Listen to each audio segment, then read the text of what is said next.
Judge-elect Grimes, from your time in the governor's office, working in appeals and your past service, can you talk about ways these misdemeanor crimes affect people long-term that many of us maybe don't think about? Sure.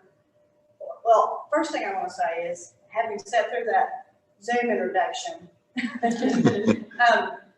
it's amazing how far this whole mindset has come from 2010. Yes.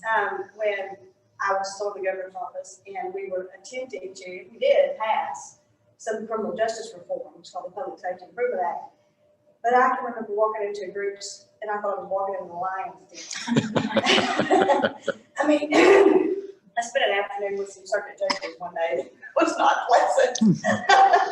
And so it's amazing how far the mindset has come. So kudos to everybody who has moved forward from that place where we were. I mean, it was a struggle to get that passed, and when we got that legislation passed, I thought, I can remember being told now it's time to implement it. And I thought, and what's going to happen? You know, because I knew there was so much resistance, and this has changed so much. So that's great. So I left the public defender's office after 7 or 8 years there, and went to work for the governor in 2007. And you know, my duties, among other things, but I was a liaison to many criminal justice agencies in the Department of Corrections and Community Corrections. But some of my duties were to handle pardons and commutation requests. Thousands upon thousands, boxes upon boxes. Representative Douglas, you've been to the Capitol, you know those small offices there. And mine was sometimes stacked almost to the ceiling with boxes of pardon requests and commutations. And some of them actually were for misdemeanors. And, you know, I can just remember thinking, heaven forbid, look at all this work that's going into these misdemeanor pardons in the governor's time. And, you know, in the middle of a legislative session, you have to carve out those 30 minutes worth of time to go, in my case, the way we did it, take the box up to the governor's office and sit down at the desk with him and go through every file. And so it was difficult. And at some point I thought there's got to be a better way to handle this. And that was sort of what prompted those discussions we would have while we went through files. What prompted, why aren't we reforming the way we do this? The thing that I noticed, an overwhelming problem, obviously there were commutation requests and pardon requests that needed to be handled. There were folks in the penitentiary that wanted their case reviewed. There were death penalty cases we had to deal with. And there were, you know, I guess, felony cases that people who done their time, drug charges and all that. But sometimes you would actually get numerous files in a box that would have multiple misdemeanors just stacked up for a year's worth of time, 3 years worth of time, whatever. And what you would find with these folks is that they, while, you know, as a public defender, as a young public defender, as a kid hanging around the prosecutor's office, following before she was judge of probation, following her around, I didn't realize the back end problem here. And you don't sometimes when you're in that position. And so, you know, the beauty of having now judges with all this varied experience is we get where the holes need to be plugged. But you don't realize the problem you're creating with that. You're running those cases, you're pleading those cases, you're getting those folks moving, you're telling them they've got to pay. It's just a misdemeanor. We'll get it taken care of. That's your thought, sometimes as a young prosecutor or a young public defender. And you find out later you've created a vast amount of problems down here on the back end. And it's, you know, I understand some of it's brought on by actions that happen and things that people don't think about before they do things. So they get this bucket load of misdemeanors. And there may be thefts or some minor drug charges. And the problem is, these things follow them. And so, oh, I expunged it. Guess what? It's a modern world. And 40 years ago, when you expunged a case and they wrapped that paper file up and put it away, it went away. Nobody knew about it.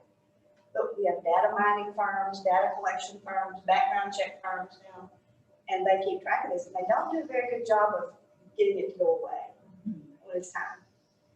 And it's not, I don't guess anyone's fault. It's just a massive amount of information and work that's coming in. So these folks have gone along, they've done everything they're supposed to do, they've paid all this stuff off, they paid their fine, they paid their costs, they've done their community service, and they have these misdemeanors, and they go to get a job. And you're an employer, and you look at a background check, and there's a theft of property, and a minor drug charge, and a hot check, and you think, well, this person isn't employed. And you're a lay person, what I might look at on a background check and say, oh, well, that's not a big deal. That person does not. They see that as someone who's not trustworthy, who may have a theft problem, who may have a drug problem. And so they can't get employment. So the snowball that has started just continues to roll down the hill.